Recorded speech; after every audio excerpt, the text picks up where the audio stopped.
El CEGAC, diseñado por Álvaro Siza Vieira, inaugurado en 1993, ha sido un museo siempre muy conectado con la arquitectura. También a través de su programación ha habido una atención hacia cómo han visto la arquitectura los propios artistas. Por tanto, es un espacio muy adecuado para poder acoger la primera itinerancia de la exposición que albergó el pabellón español en la Bienal de Venecia de Arquitectura del año 2025. Internalities es el título de una representación de la arquitectura española en un evento tan importante como la Bienal de Arquitectura de Venecia, y tiene una importancia radical en la medida en que las representaciones españolas en eventos internacionales, en bienales, lo que hacen es mostrar la realidad plural, diversa y enormemente rica de cada país, y es una forma también de construir futuro y construir país. Por tanto, es también un trabajo en el que participan no solo diversas instituciones estatales y autonómicas, sino también empresas privadas e iniciativas del propio mundo de la arquitectura, ya que los propios planteamientos de los equipos de arquitectos que han participado en esta exposición y en este pabellón están construyendo nuestro futuro. Por tanto, es un proyecto de una enorme importancia también para conocer el estado de la situación de la arquitectura en nuestro país. Internalities é unha exposición que responde a unha chamada que fixo o comisario principal da Bienal de Venecia, que se chamaba Carlos Ratti, que era que cada un dos pabillóns amosara unha solución ligada a un lugar, á emerxencia climática. Manuel e Maiseu propuxemos que a arquitectura española está tratando ese tema a través de facer o que nos chamamos internalidades, que é unha maneira de reducir as externalidades ambientais que están asociadas usualmente aos procesos de construcción. O proxecto originalmente concebiuse como un proxecto de 6 partes. Nós estamos agora na principal delas, na sala central, que o que representa son 16 balanzas feitas de madeira galega, que ven dos montes comunais da provincia de Ourense e de Pontevedra, que mostran 16 proxectos que para nós son exemplares desta nova arquitectura da internalidade que temos en España. Despois, nas salas consecutivas, o que vemos son 5 temas de internalización que a nós nos parece que son proxectos de investigación que falan dunha maneira máis especulativa de como España pode seguir ampliando esta axenda no futuro. Elas son as salas que ten que ver cos materiais, cos oficios, coas enerxías, cos residuos e coas emisións. A idea de internalities é un concepto que acuñamos Manuel e Maiseu, non existe, é unha palabra nova. É unha palabra que, traducida como internalidade, oponse a un concepto que sí que é moi común no ámbito da economía e no ámbito da ecoloxía, que é o concepto de externalidade. Este é un concepto que foi acuñado por un economista inglés que se chamaba Arthur Pigou, foi o creador do Departamento de Economía da Universidade de Cambridge, e con ela Pigou referíase a que normalmente, cada vez que producimos algo, xenérase algún tipo de consecuencia que non está relacionada co coste dese produto. É dicir, pois, por exemplo, a día de hoxe, cando fabricamos aluminio, que é un exemplo que utilizamos moi de cotío, por cada kilogramo de aluminio que xeneramos, xenéranse 2 kilogramos de lodos tóxicos. É dicir, a externalidade é incluso superior ao produto que acabamos xenerando. Cando decimos que queremos construir internalidades, fundamentalmente o que queremos decir en primeiro lugar é que queremos reducir ese tipo de consecuencias negativas cara ao medio ambiente. E a maneira que temos de facelo é vinculando máis estreitamente os recursos que temos nun determinado territorio coas maneiras de producir que temos. Internalities é unha palabra que non existe, como dicía Roy, é unha palabra que nos acuñamos, pero é unha palabra que bebe de outros referentes, non? Arthur Pigou é un deles. O outro é Odum. Odum era un ecólogo americano do século XX, da segunda metade, que fíxose moi importante pola maneira en que abordaba a idea do ecosistema ou dos límites dun ecosistema. Nos parece unha maneira interesante de pensar que que pasa se entendemos por ecosistema un determinado país ou un determinado área productiva, entendemos por proceso productivo facer arquitectura e pensamos que todas esas externalidades que saen dun proceso de construcción, sea as enerxías, as emisións que estás empregando, os oficios que estás desplazando, os materiais que estás extraendo, de alguna maneira volven a retornar adentro do ecosistema. Non son cosas que temos que depender de economías externas, senón que nos propios países, nas próximas rexións que temos, podemos de alguna maneira actuar localmente, e tratar de reforzar positivamente esas inteligencias, esas economías, esas paisaxes. Esa é, digamos, a outra parte da inspiración que de alguna maneira nos permitía unir todo este discurso sobre a economía que falaba Pigou con unha cuestión de ecoloxía que falaba Odum. E, por tanto, é unha exposición que atende a dúas cousas, equilibrar economías con ecoloxías. Por outro lado, tamén a exposición bebe de referentes que falan da dimensión planetaria na que nos encontramos hoxe a día como sociedade global. Nós vivimos nun mundo onde a distinción entre continentes non está tan clara, un non sabe onde empeza e termina unha cidade, porque no fondo, digamos, a expansión urbana domina prácticamente a corteza terrestre. Urbana no sentido dos edificios e dos lugares onde vivimos, pero tamén urbana no sentido de todos esos paisaxes operacionalizados, de onde bebemos de enerxía, de recursos, de comida, que serven a esas cidades. Hai xente que fala diso, e digamos que vivimos nun momento onde traemos, importamos fluxos materiais, recursos, datos e persoas de todos os lados do mundo. Estamos hiperconectados de alguna maneira. Frente a esa realidade, que sabemos que somos vulnerables por un exemplo moi fácil, que en 2021 un barco, o Ever Given, colapsou, digamos, o canal de Suez, e durante 10 días a economía mundial perdía 10 billones de dólares. Falaba hasta que punto somos vulnerables a un sistema planetario de fluxos. Pois o que fai esta exposición é tratar de desescalar ese fluxo planetario, e trata de mirar con unha lente moi específica a que pasa cando apagamos esas conexións e miramos ao que temos no noso país.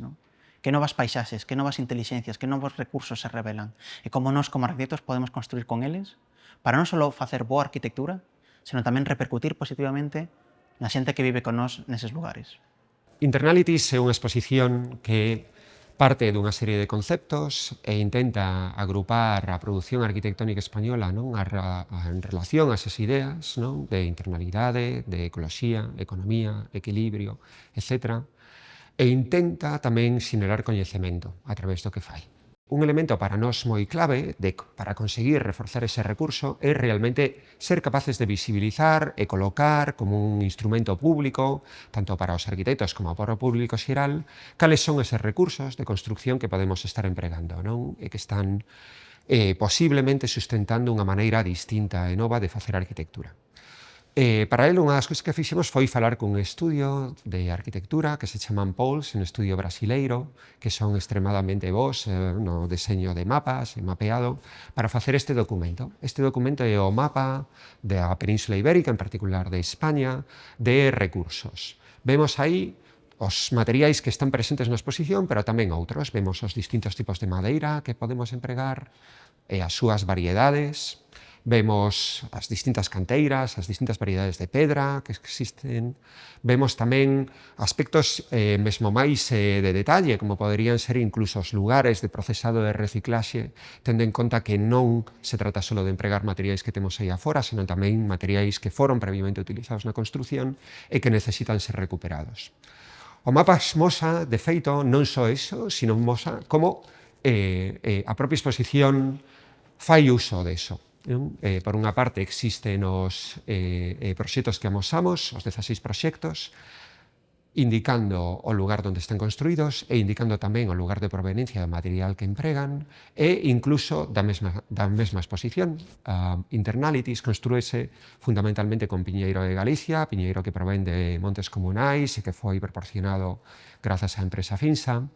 E podemos ver tanto os lugares específicos de onde veñen estas madeiras como o lugar onde se fabricou, que foi, pois non exactamente en Galicia, sino no norte de Portugal. E desde aí, por suposto, todo vai a Venecia e logo se produce este proceso de volta a España para realizar varias itinerancias no territorio español. A idea de internalidade que manexamos consiste en vincular a construción da arquitectura aos usos, aos recursos que existen nun determinado territorio. E o que Manuel máis eu referimos normalmente a través da idea de vincular as ecoloxías dun lugar ás economías de construción. A idea de esta sala na que estamos agora, que se chama Sala Balance, é amosar esa relación dunha maneira moi directa, mostrando, por unha parte, como se construe un edificio a través dunha maqueta que mostra o material principal que emprega e, por outra parte, unha maqueta que amosa o territorio do cal ese material provén. Xuntamos as dúas nunha balanza, que é un símbolo universalmente recoñecible, de xusticia, de equilibrio, e que constitúe o mecanismo dispositivo principal de exhibición que empregamos en Internalities. Estas balanzas ten dous brazos. No brazo da dereita observamos o espazo que nos construímos como arquitectos.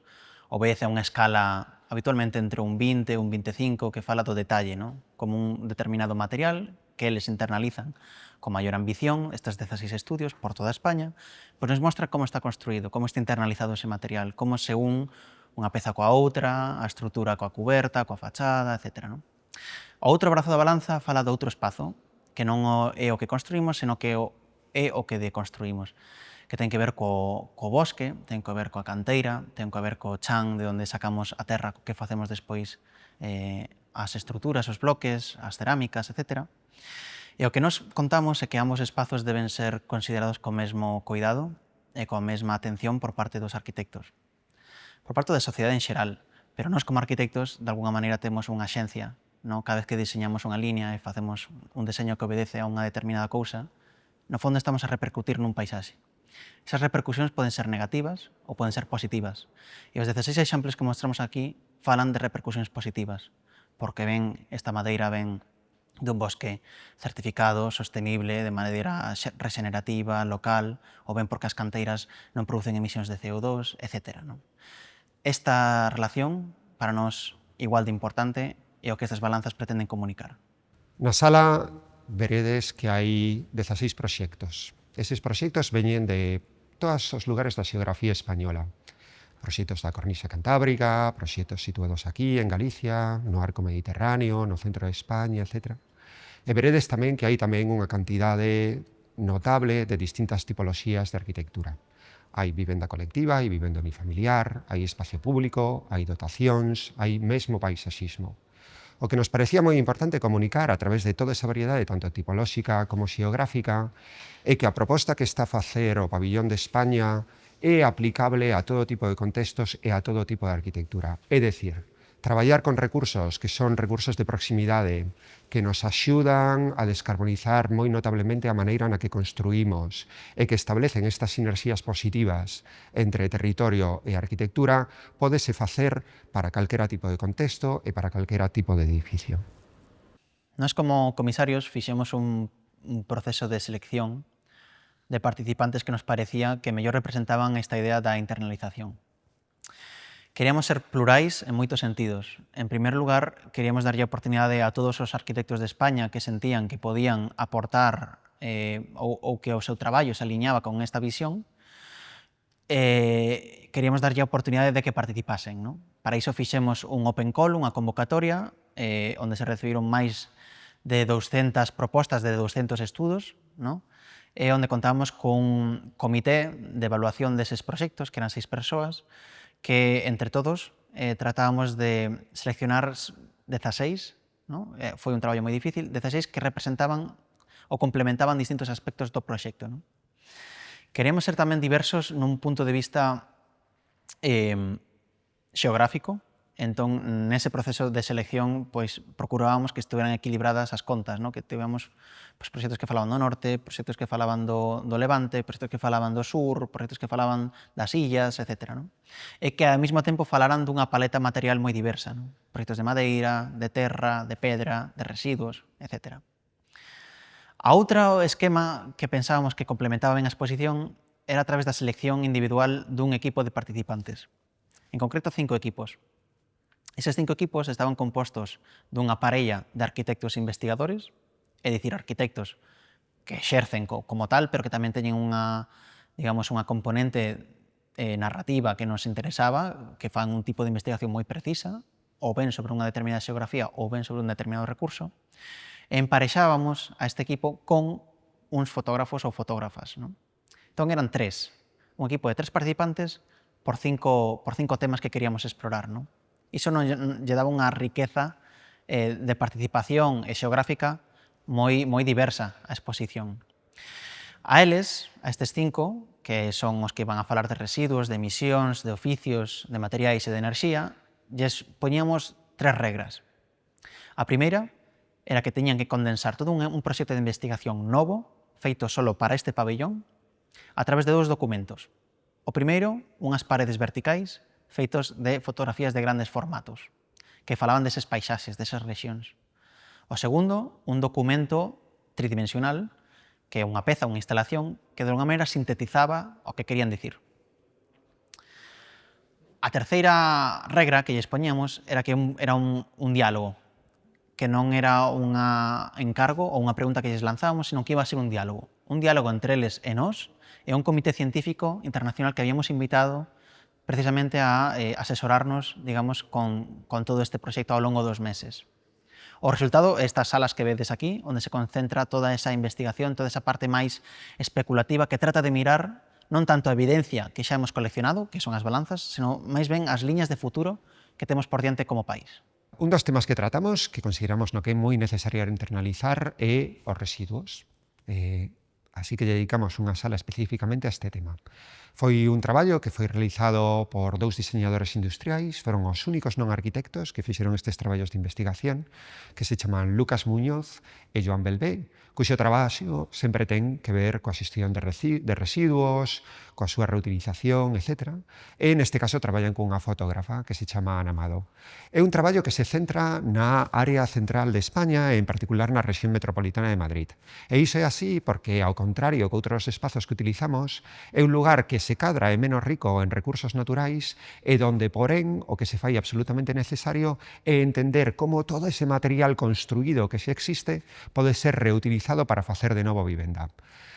Lucas e máis Joan detectan unha cousa moi palpable. Existe unha cantidade grandísima de vivenda que está a piques de esgotar a súa vida útil, que é toda a vivenda que se fixo durante os anos 60, 70, etc. do desarrollismo, que constitúe unha parte importantísima de Madrid.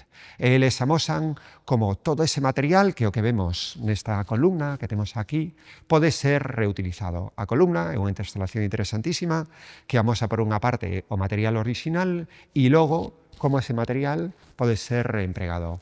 É unha noción que eles definen a través de un tema que non é recycling, sino que é upcycling. É dicir, non é tanto que recuperemos, sino que incluso aumentamos, non? Elevamos o valor que esos materiais teñen originalmente, pasando de un uso máis ou menos convencional ao tipo de usos non? Pois máis estéticos, ornamentais, etc., que vamos a peza.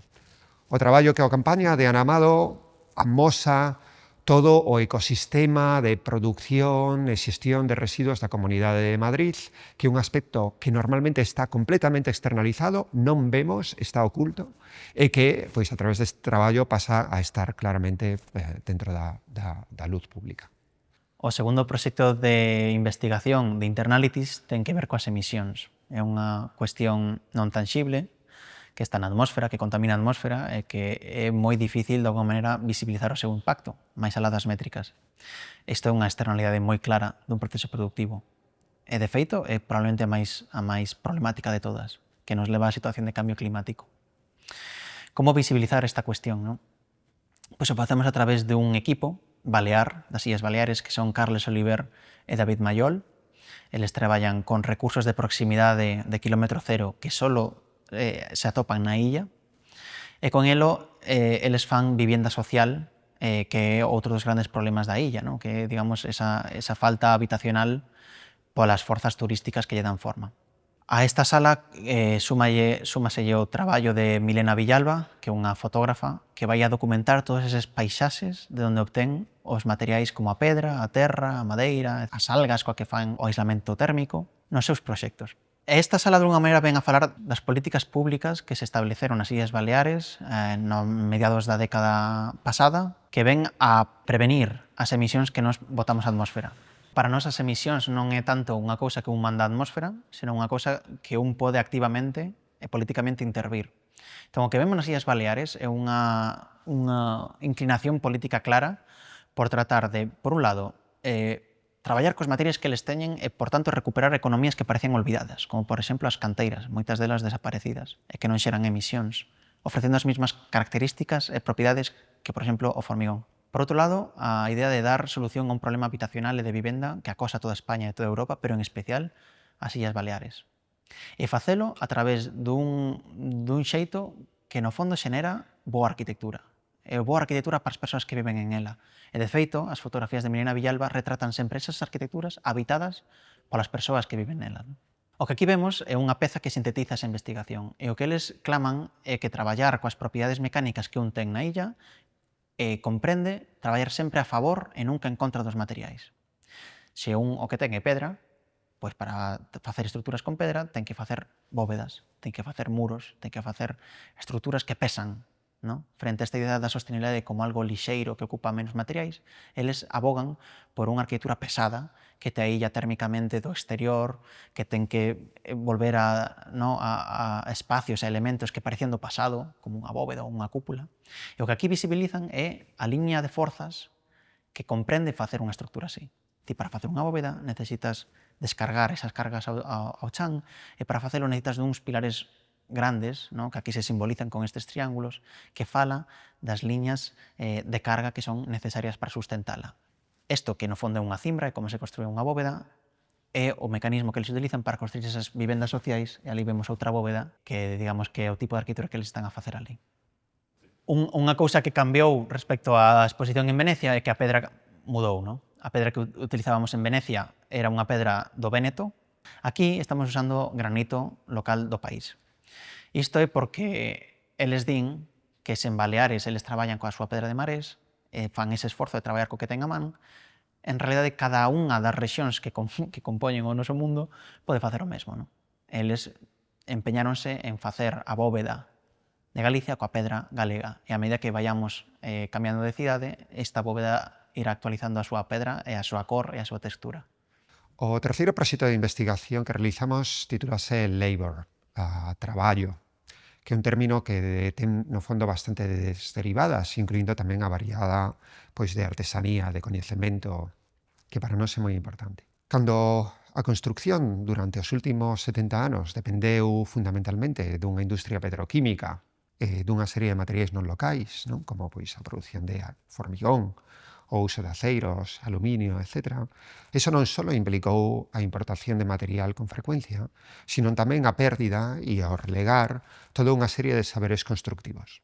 Esta sala o que pon de manifesto é o valor e a importancia que todos esos saberes e coñecementos teñen dentro dese proceso de internalización.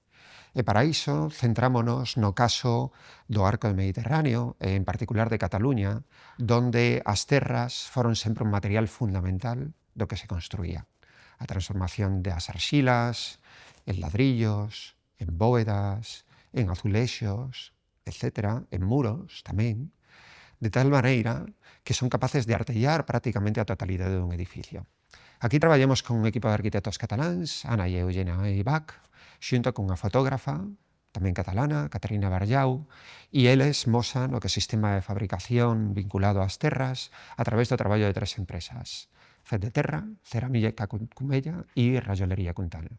Cada unha delas desenvolve unha tecnoloxía distinta, algunha delas tremendamente contemporánea, como pode ser o caso de Fet de Terra, que investigan como o que antes construíamos como muros feitos a man e in situ para facer construcción de muros de terra, pode pasar a ser un proceso pois, industrializado a través de innovación tecnolóxica.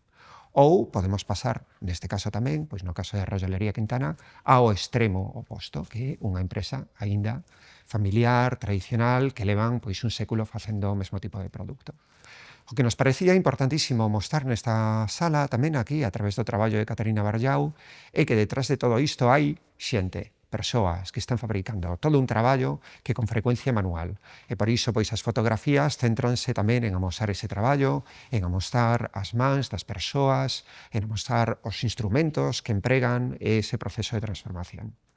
No fondo, a sala ven a decir unha cousa. Mentres que os materiais son pesados e son moi difíciles de transportar a través de xeografías, as persoas e o coñecemento non o son.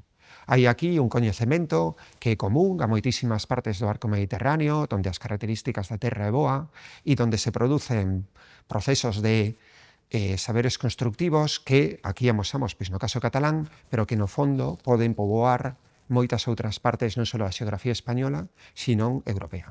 A cuarta sala titúlase Materials e fala de como podemos os arquitectos pasar de extraerlos estes materiais cos que construímos dunha maneira moi violenta no territorio a pasar a plantalos, a rexeneralos, a cultivalos.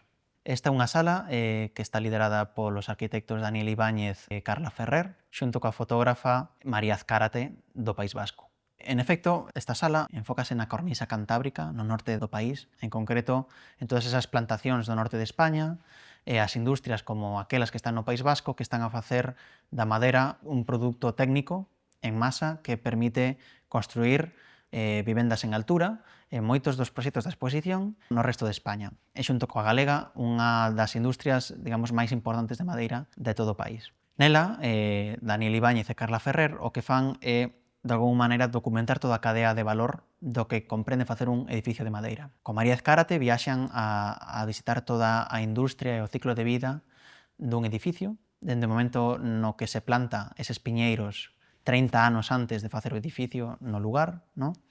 Falan de todas as ecoloxías do cuidado do monte, falan do proceso de corta, falan do proceso de industrialización de facer eses paneles contralaminados, falan do proceso de instalación que permite facelo todo dunha maneira máis rápida, máis segura e menos dañina ao medio ambiente. E finalmente documentan como estes edificios de madeira que absorben CO2 en toda a súa etapa de crecemento como a árbore, a metade do peso de madeira é CO2, pois de alguma maneira tamén falan de como ese CO2 permanece almacenado nos edificios. Entenden os edificios como almacenes de carbono. E de alguma maneira tamén dan conta de outra cousa, no? Que din, bueno, máis ou menos o discurso sobre a madeira comeza xa a estar aceptado en España. Hai xente, no, que todavía o ve cos ollos de desconfianza, pero en xeral, digamos, en todo o territorio xa vemos moitos edificios que están feitos así. E de alguma maneira o que tratan é de apuntar a 4 retos que están por diante. Un dos primeiros retos é a idea da redensificación, de como a madeira, como é un material lixeiro e rápido, pode permitir densificar verticalmente as cidades, no? E resolver así, axudar a resolver o problema de vivenda que acosa este país. Tamén falan da industrialización, de que necesitamos cada vez máis fábricas que fabriquen estes paneles contralaminados que permitan facer as obras máis rápido e de maneira máis segura. Falan tamén da biodiversidade e como construir con madeira non significa só construir con piñeiros, senón que temos que facer bosques e plantacións resilientes que non propaguen as enfermedades. E para iso falar de mosaicos de paisaxe, onde plantacións coníferas e plantacións caducifolias podan activarse para construir con madeira en varios rexistros. E por último falan da monomaterialidade, de como podemos os arquitectos deixar de traballar como en capas dunha cebola, no? É dicir, capas que nos aíllan do acústico, do térmico, dos ruidos, etc. Que de alguna maneira nos ha levado a necesitar un montón de cadeas de valor de moitas industrias distintas. E, sin embargo, como podemos, a través da madeira, de resolver moitos problemas. A madeira pode ser estrutural, a madeira pode ser un pavimento, a madeira pode ser mobles, pode ser unha cadeira, a madeira pode ser unha finestra, pode ser un cerramento, pode ser unha cuberta, no? E como a reducir todas esas cadeas de valor, estamos, de alguma maneira, concentrando os esforzos nunha determinada rexión. O último proxecto de investigación de Internalities dedícase á enerxía. É un proxecto que a Manuel e a mí nos resulta especialmente próximo, porque é o que se centra na zona atlántica e, de feito, en particular en Galicia, na área de Baume. Cando falamos de enerxía, falamos de algo que é fundamental para todo o proceso e tamén fundamental para a construcción. Os edificios empregan enerxía no proceso de fabricación dos materiais que utilizamos, tamén ao longo da súa vida útil. España está agora inmersa nun proceso que é fundamental e positivísimo, que é a xeración, a multiplicación das fontes renovables de enerxía que empregamos.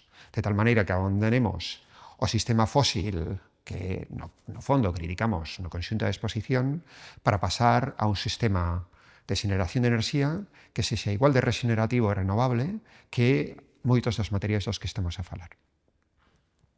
Porén, ese sistema de xeneración de enerxía renovable non está exento das súas propias tensións e das súas propias externalidades. A Sala de Enerxía está realizada por un estudio baseado aquí, en Santiago de Compostela, formado pola arquitecta galega Aurora Armental e o arquitecto italiano Stefano Ciurlo, que traballan conxuntamente co fotógrafo Luis Díaz Díaz. Eles propuxéronnos traballar ao longo de toda a bacia do río Eume, que é o que podemos considerar unha paisaxe enerxética. Unha paisaxe que ten enerxía hidráulica e que desde ao peche da central térmica das Pontes, que aparece documentado nas fotografías que vemos ao noso redor, ven vindo a multiplicación de parques de muiños de vento ao longo da rexión. Como sabemos, en Galicia é un proceso que ten tensións, está xenerando certa contestación social e o que a Sala intenta investigar é como podemos facer ese proceso millor. Para elo, a Sala documenta os distintos lugares de implantación dos muiños de vento, documenta tamén a relación que manteñen con lugares de valor paisaxístico, valores culturales, para pensar cal pode ser a planificación de enerxía que nos permita ter estas cousas sucedendo conxuntamente dunha maneira que realmente xenere valor en todos os sentidos. A súa proposta non é só de investigación, é en certo modo tamén propositiva. Unha das cousas que poñen en fronte de nós é a necesidade de diversificar as fontes de enerxía. Non priorizar, como estamos facendo agora mesmo, tan só os muiños de vento, sino tamén recuperar a tradición de xeneración de enerxía hidráulica a través de outros modos, xenerar enerxía fotovoltaica e tamén pensar cal é o valor que ten o mar dentro de todo este proceso.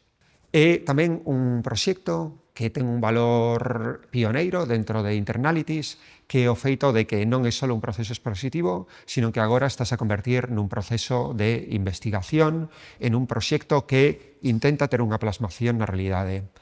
A través da Escola de Arquitectura do MIT temos conseguido unha bolsa que durante 3 anos nos permite traballar máis neste proxecto, conxuntamente con Aurora Armental, Stefano Ciurlo, Luis Díaz Díaz e o Concello das Pontes e a Diputación da Coruña para repensar cal pode ser os modos de xeneración de enerxía nesta zona.